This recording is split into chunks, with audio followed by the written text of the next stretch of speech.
Morning, everyone. I think we'll get started for cardiovascular grand rounds. We're extremely lucky to have John Forrest here from our structural heart group talk about transcatheter therapies. I haven't been out of training for too long, but I can remember when transcatheter therapies were only for the sickest of patients, but now they've come close to becoming the standard of care for treatment of the aortic valve, and now eventually the mitral valve. So really honored to have one of the experts in the field here at Yale, and Dr. Forrest, who has been at Yale since he was born here, will be talking about these therapies. So, thanks, Harry.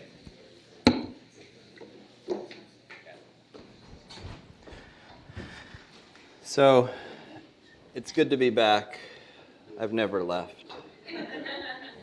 And I think it was about a year ago that I gave sort of an overview of where we are with structural heart disease in general and showed a bunch of cool cases of mitral valve and this penetrating aortic ulcer and some sort of crazy stuff. And today I was actually going to take us more back to the basics and focus a lot on transcatheter aortic valve replacement, talk about what we're doing, where we've come from, where we're going, and then actually try to give a fair amount of time at the end just for some group discussion. Those are my disclosures. We talked a little bit about what the plan here. So I want to start actually by going back to the future a little bit. And it's not a fun thing to look back at, but I think it's something that as an interventional cardiologist, we all remember. And this is actually a look back to the first death that I had when I was an attending in the cath lab. So this occurred about 4 months into my first year as attending. It was September 4th, 2012. It was an 87-year-old male. He had severe aortic stenosis, class 4 heart failure, stage 3B metastatic lung cancer. We had been consulted because he was quite ill, quite short of breath, and we planned to do a palliative balloon aortic valvuloplasty prior to him getting further chemotherapy. And I brought him down to the cath lab. We did the balloon valvuloplasty. He became sick immediately right afterwards. His systolic blood pressure dropped to about 60. His diastolic blood pressure dropped to about 20. Mike Clemon was out in the control room. I said, Mike, what's going on? He says he probably has severe AI. We did an aortogram. He had wide open aortic insufficiency. He was clearly not a surgical candidate, and he passed away about 45 minutes later on the cath lab table. And I hadn't planned on telling this story, but as it so happens, if we hop back in that time machine and fast forward 6 years and 7 months to last Wednesday, so April 12th, 2019, I had the day before accepted and transferred an 89-year-old female with newly diagnosed aortic stenosis from Norwalk Hospital, who presented there with syncope, septic and cardiogenic shock. And when she arrived in the CCU at Yale, she was hypotensive, blood pressure 90/40. She had minimal urine output. She was alert and oriented ×1. She had a significantly elevated BNP. She got an echo, which showed her EF had dropped even further, was now 35%. And despite an EF of 35%, she had a velocity across her aortic valve of greater than 5, a mean gradient of almost 70, a dimensionless index of 0.15. Joe Brennan was the CCU attending. When she arrived, he actually called Mike Clemon, who was on call that night. They talked about doing an emergent valvuloplasty that night, put her on some pressors. She stabilized overnight, and the next morning, Mike decided he was going to do an urgent valvuloplasty. So Mike brought her down to the lab, I think around 9:30 or so, and this was her gradient across her aortic valve there. You can see significantly elevated, significant gradient. You can appreciate her EDP is sitting around 30. Here's us doing the valvuloplasty there. This actually occurred at the same time that Ryan Capel was up in the Zigo room doing a transcatheter aortic valve procedure. And in fact, his balloon and this balloon probably inflated about the same time. And I was on the floor rounding, and about 2 minutes after this balloon went up, I got a call from either Sarah or Glenn, I can't remember who it was, saying, could you please come down to the cath lab now, because now this is what's going on. So you can see here, sort of similar to the first patient I have, torrential aortic insufficiency. And here's now our tracings, right? This is on pressors now, systolic pressures of 70, both in the aorta and in the LV, and you really have almost complete equalization of diastolic pressures there. So this was at about 10:22 a.m., and if I fast forward about 26 minutes, this is what was going on 26 minutes later. She stabilized out. We made a quick call up to the OR where they were finishing. We had the team come down that could prep this valve. We put in the transcatheter valve. Now, we hadn't been able to do any sizing or anything, but we have enough experience that we can guess about what size it's going to be. The transcatheter valve went in. Here's what her pressure does right after the valve goes in, right? You can see her systolic pressure shoots way, way up. Her pressure's now, 190 over 90. She's still in plenty of heart failure, right? She's had wide open AI for a little bit. Her LV EDP is about 40, but she survives the procedure. She ended up getting emergently intubated as we were doing this, sort of all things at once. Our anesthesia colleagues came down and were exceptionally helpful. And she's now on the floor, 4 days later, waiting for discharge home, and really gives us an almost door to TAVR time of about 26 minutes. So how have we gotten here? And I thought I would take a look back. So we look back at my first death in the cath lab. I thought I'd take a look back at my first transcatheter aortic valve talk.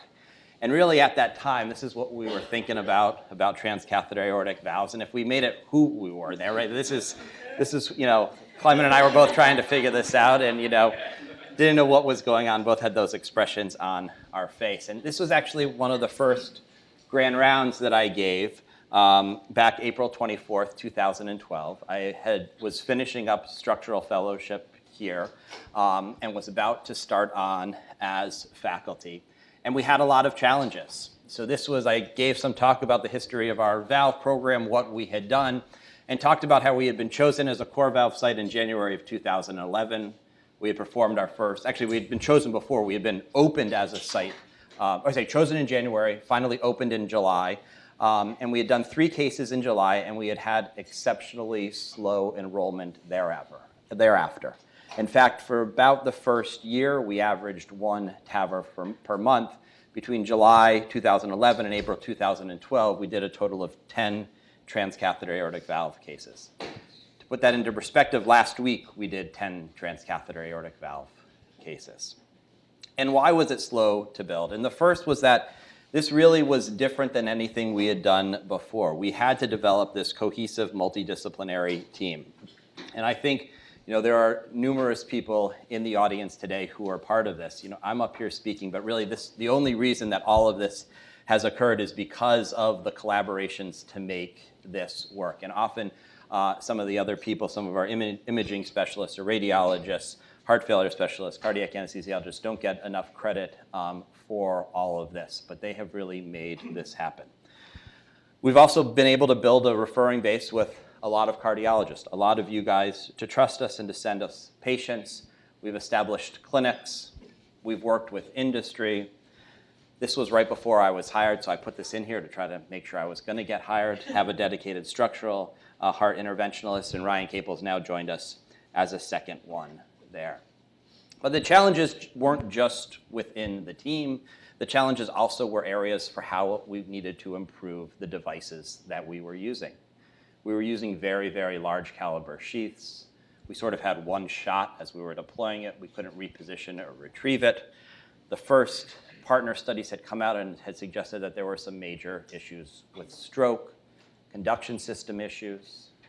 There were other challenges, bicuspid valves, valve-in-valve cases, questions about valve durability, and how do we minimize paravalvular leak. And just to sort of describe that, because it's been talked about, one of the Achilles heels of transcatheter aortic valve replacement. When a surgeon goes in and sutures in the valve, it sits right there nicely in the annulus. And these transcatheter valves, it relies on radial force. And the radial force pushes the old leaflets out of the way, but sometimes between the outside of that valve frame and between the old leaflets, there could be a small space, especially if there's a lot of calcium. And early on, between that space, you'd have a fair amount of regurgitation, which could develop. But despite all these things, there were some bold predictions that were made back in 2011 and 2012. And this was one of them. This came out of the Dallas Leipzig conference. And I remember showing this saying, man, I wonder if we'll ever really get to here by 2020, where transcatheter valve is, about 40% of all aortic valve interventions. And interestingly, it hasn't taken us even that long. So if we look at the state of aortic valve replacement now in the US, in 2017, actually, the number of TAVR procedures surpassed the number of surgical aortic valve procedures for the first time. And it's been a really remarkable growth here. So if we look, here's surgical aortic valve replacement in 2014. It's dropped a little bit in 2017, and you can see the growth between 2014 with transcatheter valves to 2017. And this has been mimicked here at Yale as well. We now do significantly more isolated or transcatheter aortic valve replacements than we do isolated aortic valve replacements, although our volume of all aortic valve replacements, if you take them in totality, is still greater than that of transcatheter aortic valve replacement. So I want to spend a few minutes talking about some of the studies that got us here. I'll start in the beginning, but I'm not going to spend too much time there.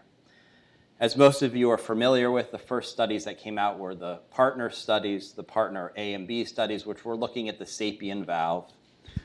It came in 2 valve sizes. We now have 5 valve sizes. It required a 22 and a 24 French sheath. We're now down to 14 French sheaths and probably 12 French sheaths. It was delivered about 2/3 of the time femorally and another 1/3 of the time via the transapical access. We now do about 95% of the cases via the femoral approach. These were divided into 2 cohorts, high-risk patients and inoperable patients. And again, this was a balloon expandable valve, similar to that which we have for coronary stents. It's really a stent with a valve in the middle of it, crimped onto a balloon that goes across that you inflate, and we saw that in the case that I just showed.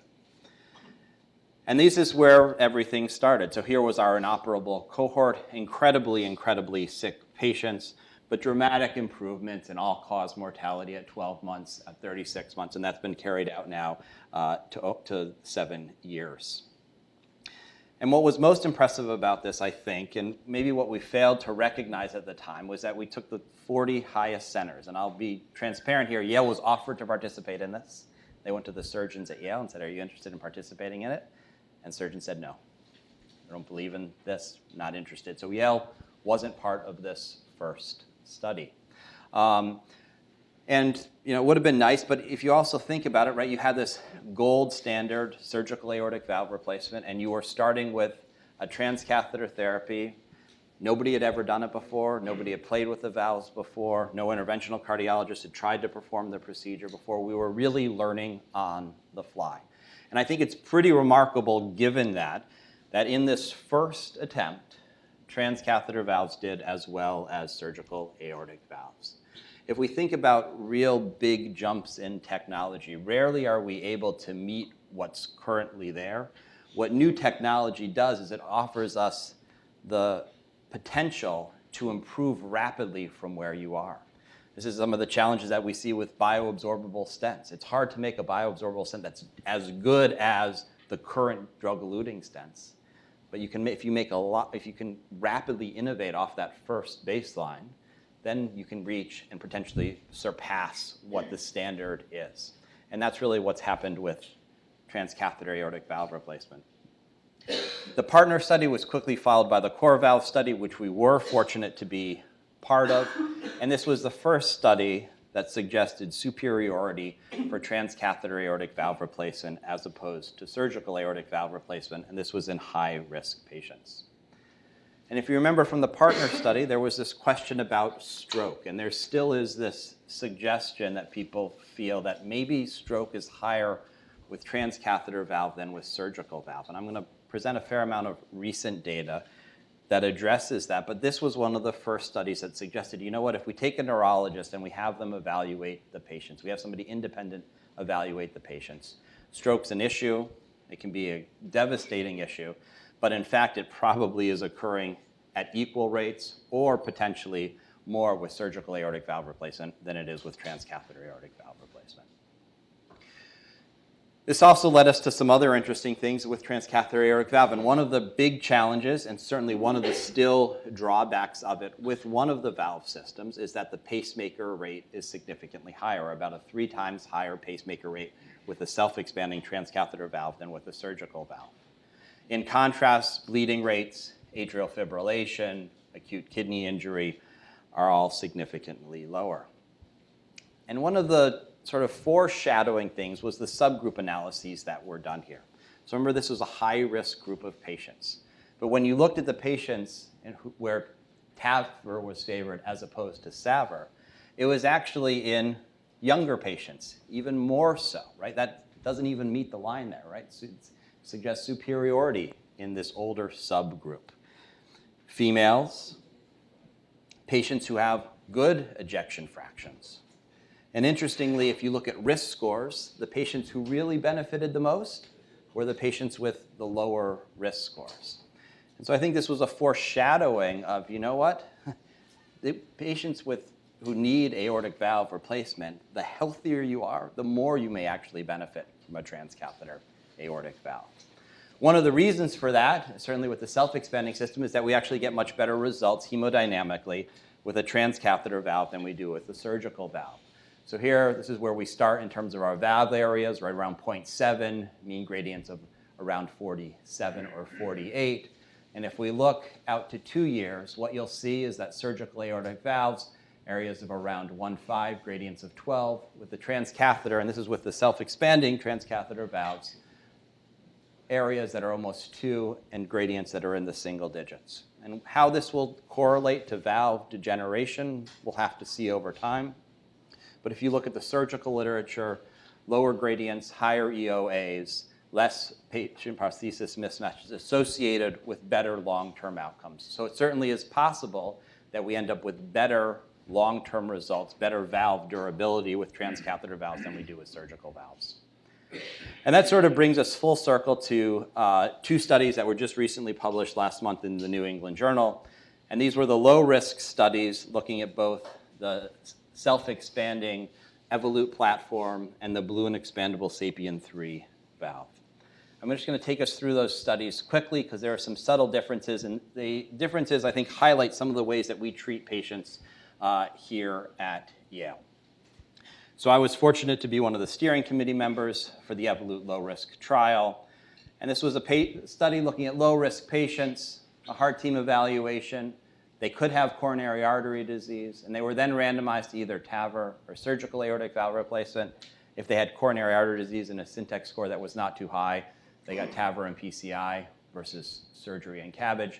And there was this leaflet thrombus sub-study, which is part of it. Those results haven't been published yet, but that's what the LTI is there, represents there. And the primary endpoint was safety and effectiveness, looking at all-cause mortality or disabling stroke at 2 years, with a number of secondary endpoints. You can see here the 30 days, pacemakers, heart failure, rehospitalizations, amount of significant aortic insufficiency, et cetera. I want to spend just a moment on the baseline characteristics. When you look at all the other prior aortic valve studies, the average age was actually the same, 82 to 83. This is the first time where we've actually taken low risk and actually younger patients. So patients are around 74 years of age. The other interesting thing, and this is, I think, similar to what we see with heart disease in general, is that in the older patients in their 80s, it tends to affect women just as much as it affects men, so close to 50-50 divide in intermediate and high risk. In these lower risk patients who develop aortic stenosis at a younger age, it actually tends to be men a little bit more than women. Still a fair number of women, about 40%, but we were 50-50 before. And you can see otherwise here, really, these patients aren't that sick. If we go to the next slide here, you can see their Syntax score right around 1 to 2%, preserved left ventricular ejection fractions, significant aortic stenosis, a little bit of atrial fibrillation, not that much. This is a healthy group of patients overall. If we then look at the procedural data, almost greater than half of the patients are still being done with general anesthesia. We've switched away from that a little bit here, but I think in low-risk patients, there's actually been a little bit of a push towards it as just there's not much harm to putting a low-risk patient under general anesthesia. You control for one more variable. You can use transesophageal echo. You can see in this study, 99% of the patients were done via the iliofemoral approach. I will say that despite in the study not allowing cerebral embolic protection, during the course of the study it was approved. They decided they wouldn't allow you to do it even though it was approved, but there were a couple of patients that snuck through and did have cerebral embolic protection. And so what were the results of this study? And here you can see at 30 days, our 30-day composite safety endpoint, all of them favoring transcatheter aortic valve replacement with the exception of vascular complications. Mortality not quite statistically significant, but over twice as high with surgery. When we look at disabling stroke, life-threatening or disabling bleeding, acute kidney injury, all statistically significant. Atrial fibrillation, a whole lot more. All-cause mortality or disabling stroke, almost 3 times higher in the surgical group than in the transcatheter group. I do want to highlight again, about a 3 times increase in needing a pacemaker with this self-expanding valve as opposed to with the surgical aortic valve replacement. So this is at 30 days. If we then fast forward to 1 year, we again see that all the numbers favoring transcatheter aortic valve replacement, statistically significant for disabling stroke, also statistically significant for heart failure rehospitalization. And if we think about rehospitalization, stroke, or death as having significant clinical implications, and we add them up together, we see here, you cut those incidences of those about in half. Very statistically significant. And again, these are in low-risk patients, average age 72, no coronary disease, totally healthy, walking around like you or like me. We can look at some other things, and certainly this is important, I think, here at Yale, where we are crunched for beds and we're diverting patients and we're not taking them. This is time in the cath lab. This isn't actually time for the procedure. The next study looks at procedural time, and it's interesting, so keep this in the back of your head, about 148 minutes. Certainly a lot longer in the operating room. An average length of stay, about 2.5 days versus 6 days. So about a third to half as long as the patients are staying in the hospital. And again, one of the important things that we see here is that we have the superiority with the relationship to hemodynamics, carries out to 24 months at this time, now with valve areas greater than 2, mean gradients less than 10. And that's important when we look at something like patient prosthesis mismatch that we know has long-term outcomes and is also associated with valve durability. Here for transcatheter aortic valves, moderate versus severe. And surgical valves, this is something that I think is really not well understood, underreported. We get a lot of patients in clinic who are 3 or 4 years out from their surgical aortic valve replacement who come in with gradients of 30 or 40, velocities of 3.5 or 4. And in fact, the valve hasn't degenerated severely. It's degenerated a little bit. And the fact is they had a small valve put in there. Their gradients a year after it were 26, 24. Their velocities were 2.5 or 3. They were feeling okay, nothing was done. And now 2 years later, their velocities are a little bit higher. And this is just patient prosthesis mismatch. This is an early valve degeneration. The problem is a valve degenerates a little bit. We all know they slowly get worse. It degenerates a little bit, and you have already moderate or severe patient prosthesis mismatch. It's not going to work well for the patients. This is one area where transcatheter aortic valve doesn't do as well as surgical valve, and that's with total aortic valve regurgitation. Again, this is due to that paravalvular leak that's there. And I want to spend a minute focusing on this because one of the issues and arguments I had as we were working through this study was this fact. And this is the fact that this is the first generation CoreValve, this is the second generation Evolut R, and this is the third generation Evolut Pro.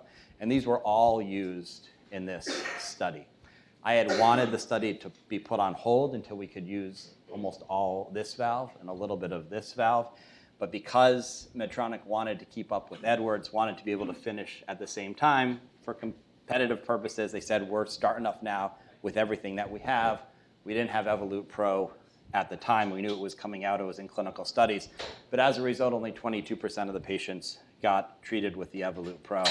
And just to take you through what's changed in terms of the generations, so this was the initial CoreValve. It was a self-expanding supraannular valve with pericardial tissue. 2 years later came the Evolut R. It had a lower profile system. We went from 18 French to 14 French. We now, instead of just having one shot at deploying the valve and turning the knob in one direction, if we didn't like it, we simply turned the knob in the other direction and we recaptured the valve. You couldn't do that before. And you can also see some differences here at the inflow. These differences resulted in better optimized radial force, decreased pacemaker. And then Medtronic, and I worked a fair amount with them, we learned from Edwards, we added this wrap to the bottom of the valve, and this is how we came up with the Evolut Pro. Really the same thing as the Evolut R, but we have a pericardial wrap at the bottom to help with that sealing at the annulus. Where there's that calcium, if we have some pericardial tissue, instead of metal on the outside, we seal up with it better and we decrease paravalvular leak. And so I've been fortunate to lead a couple of studies with the Evolut Pro valve, looking at how well it's done. And what you'll see there is that we really almost eliminated all moderate to severe paravalvular leak. We significantly decreased the incidence of pacemaker. Again, this was the initial study that was done with the valve. And we saw then this improvements from CoreValve to Evolut R to Evolut Pro as it relates to paravalvular leak.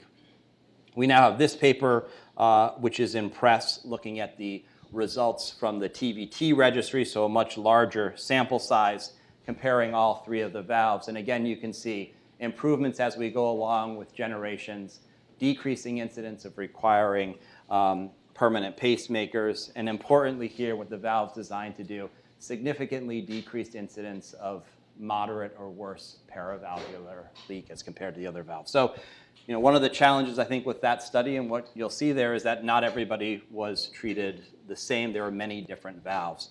Fortunately, Edwards had one valve for their study, and I'll spend just a few minutes talking about the Partner 3 study. This was led by Marty Leon and Mike Mack. And again, this was looking at low-risk patients, dividing them either to transcatheter aortic valve or surgical aortic valve replacement. I talked a little bit about some of the changes that have happened with the CoreValve platform. Here's what's progressed with the SAPIEN platform. So the initial Partner study, 22 to 24 French sheath, 2 valve sizes. And when you watch the initial, what it was done, they'd talk to the echocardiologist, they talked to Lisa, and one of the funniest ones is that there's one from Vancouver where John Webb walks into the room and the echocardiologist says, I'm measuring out about 24 millimeters for this valve. You should probably, on transthoracic 2D, you should probably use a 26 valve. And he walks into the room and he says, oh, this is a pretty small woman. Nope, we're just going to go with the 23 millimeter valve. And that's literally how it was done initially here. So that's, the fact that you were able to get as good as surgery is pretty remarkable. We dropped down to 16 to 20 French. When we did this, we had actually created a lot of paravalvular leak. This valve, moderate paravalvular leak was about 20%. And then they got smart. They increased the radial force. They added this wrap, and they now have 4 valve sizes. So every patient in the Partner 3 low-risk trial was treated with the SAPIEN 3 valve. They had a little bit of a different composite endpoint where they included rehospitalization.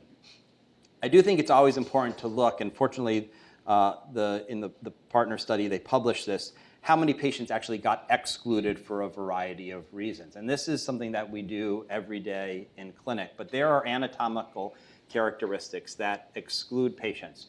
Really, really heavy LVOT calcification, annuluses that are too large, et cetera. So in fact here, they consented 1,520 patients, and about 300 of them were excluded simply because of anatomical reasons. So, I know people are used to us seeing a patient, and the first thing we say is, let's get a CAT scan so we can better understand what's going on anatomically. The reason for that is well-founded, and it's based on the data that there are anatomic things that create issues for these patients. Low coronaries and small sinuses of Valsalva, where you're going to get coronary obstruction. And so it's important to see, right? 300 patients that are excluded. But that left them with about 1,000 patients that were randomized either to transcatheter aortic valve replacement or surgical aortic valve replacement. I'm not going to spend a lot of time on patient characteristics. It's almost the exact same as it was in the Evolut low-risk study. Again, average age about 73, and about 65 to 70% of the patients are male. I will talk a little bit about the procedural findings here because I think it's interesting. A little bit more conscious sedation was done in this study. Here, the procedural time is from the time that they accessed the artery till the time that they closed it. So you can see really it's about less than an hour procedure. There's a lot of time that goes in, trust me, in the OR to setting up the patient, to if anesthesia is going to put in arterial lines, how we're going to prep the patient, how we're going to do a variety of things. So there's a lot of procedural time that's not directly related to the procedure. But you can also see here median ICU time, discharges to patients home, concomitant procedures, all significantly favoring the transcatheter aortic valve replacement. And if we look then at the primary endpoint, again, death, stroke, or rehospitalization, it occurs in about 15% of the patients who undergo surgical aortic valve replacement, and about just over 8% of the patients who have a transcatheter aortic valve replacement. So they did, obviously, it's not only non-inferior, but it's also superior, and very much so superior. All-cause mortality doesn't quite meet superiority, although you can see there is a clear separation of the curves very early on, representing that surgical risk that is there, and a p-value that almost meets statistical significance. All-cause stroke, again, second low-risk study with significant difference in all stroke, favoring transcatheter aortic valve replacement. And again, if we look at death or disabling stroke, again, significantly favoring transcatheter aortic valve replacement. Rehospitalization, p-value that's just about significant. And again, if we look at who's benefiting here, really all of the groups are benefiting. Some interestingly, females continue to benefit more than males do. When we've done analysis and we've written some papers on this, for surgical aortic valve replacement, being female increases your surgical risk. In fact, in the STS calculator, if you simply go back and forth, the fellows are calculating out and change from male to female, it increases it by about 2%. In the transcatheter literature, there's no difference whether you're a man or a woman in terms of your survival with the transcatheter aortic valve replacement. Interestingly, there are some differences with regards to risks, a little bit more vascular complications and actually a little bit more stroke in women, but the survival ends up being the same.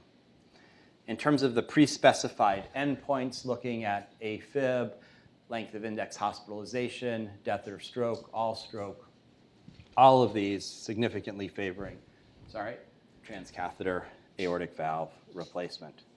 And if we then look at other secondary endpoints, and this is where it actually gets interesting. So this is, again, with the balloon expandable valve. If we look at new pacemakers, more with the TAVR than compared to surgery, but actually not statistically different anymore. So one of the main differences between the two valve types. Now, it's important to note, new left bundle branch block a whole lot more with the transcatheter valve. So it's not that you're not causing conduction system issues. The incidence of new pacemakers is just lower than other things, coronary obstruction, aortic valve intervention, et cetera. So the balloon expandable sapien valve does a really good job as it relates to pacemakers, paravalvular leak. One thing it doesn't do as good a job with, though, is the mean gradients. So here's the mean gradients looking at the balloon expanding sapien valve, and you can see gradients are actually a little bit higher than they are with surgical aortic valve replacement. This valve has a little bit more bulk to it. Okay, it has that skirt around the outside, and it's not a supraannular valve. One of the differences when you look at the valve, that CoreValve is pretty tall, and one of the reasons it's tall is that the valve is actually located about 14 millimeters above the base of it. So you're able to actually get a valve that is larger into there in terms of the opening of the valve itself. So the SAPIEN 3 hemodynamics aren't quite as good. Aortic valve area isn't quite as good either. We did talk about paravalvular leak, and here you can see as it relates to greater than moderate paravalvular leak, there's no statistically significant difference. However, there is greater patients who have no paravalvular leak with surgery than with the transcatheter valves for the SAPIEN 3 valves. So I think in conclusions from this, we can say that in a population of patients with severe symptomatic aortic stenosis at low risk for surgery, TAVR compared to surgery resulted in significantly reduced risks of composite of death, stroke, or rehospitalization at 1 year, significantly reduced new onset of atrial fibrillation, recurrent hospitalizations, as well as what is thought now is sort of a measure of poor treatment outcomes, which is a decline in your KCCQ or death. Transcatheter valve was associated with less stroke and improved survival at 1 year. Surgery was associated with less mild PVL, so there are more patients with no PVL. And I think importantly here that there are differences in TAVR valves. The Edwards SAPIEN 3 had lower pacemaker rates than the Evolut. Pacemaker rates actually were no different than with surgery, and the Medtronic Evolut had superior hemodynamics. SAPIEN 3 was actually a little bit worse than with surgery. So what are the clinical implications here? First, I think it's fair to say that based upon these findings, TAVR should certainly be considered potentially the preferred therapy in low-risk surgical patients with aortic stenosis. Randomized trials over the past 12 years, all of them, have clearly shown that the relative value of TAVR compared with surgery is really independent of their surgical risk profile. And the choice of TAVR versus surgery in aortic stenosis should be a shared decision-making process, respecting patient preferences, understanding knowledge gaps, especially for very young patients, and considering the clinical and anatomic factors. And I think importantly, all patients with aortic stenosis really need to be evaluated by a heart team capable of tailoring patient-specific therapies based on their anatomy, their desires, your interaction with the patient. So what do we actually do here at Yale? We don't have sort of a formalized protocol that's written out, but this is what we've adapted for a while. And I think it's interesting to note we use about 50% CoreValve or Evolut and 50% SAPIEN. We're fortunate in that we can sort of choose. We're also fortunate in that we want to try to use both. Both technologies are improving. And we came up a couple of years ago with this. And this is that for patients who have, for small valve sizes, we try to avoid 20 and 23 millimeter SAPIEN valves. We tried to put in the Evolut Pro. It has the wrap around it. We think we get better hemodynamics with that, and the data would certainly suggest it. For large valve sizes, the 29 millimeters, we tend to use the SAPIEN 3. The largest Evolut valve doesn't have a wrap around it. It creates more paravalvular leak and creates increased incidence of needing pacemakers.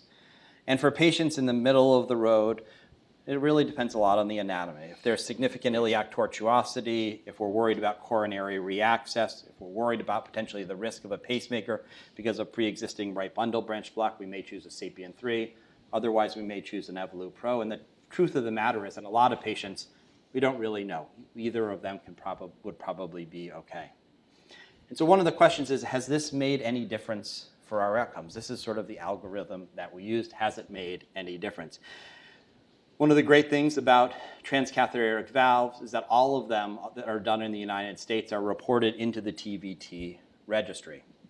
And so actually over the weekend, our abstractors were kind enough to run our most recent report and forwarded it to me. And so this is that report. This goes through Q3 of 2018.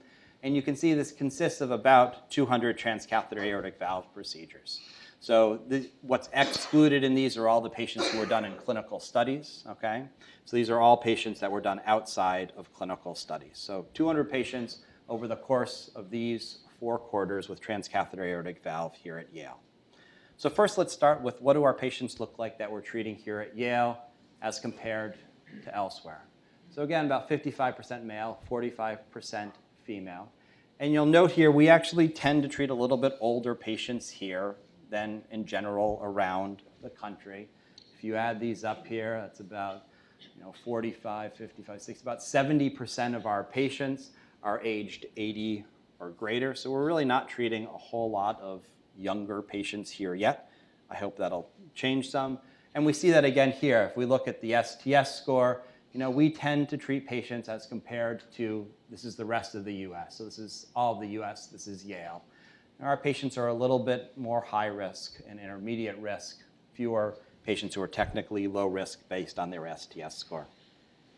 So what have our results been? And so our results have actually been really quite something. So this is our mortality rate. Our in-hospital unadjusted mortality rate is 1%. Significant cardiac event rate, and this is for those 200 patients, is 0. Acute kidney injuries, also 0. And disabling bleeding, we had 1 of our 200 patients with a disabling bleed.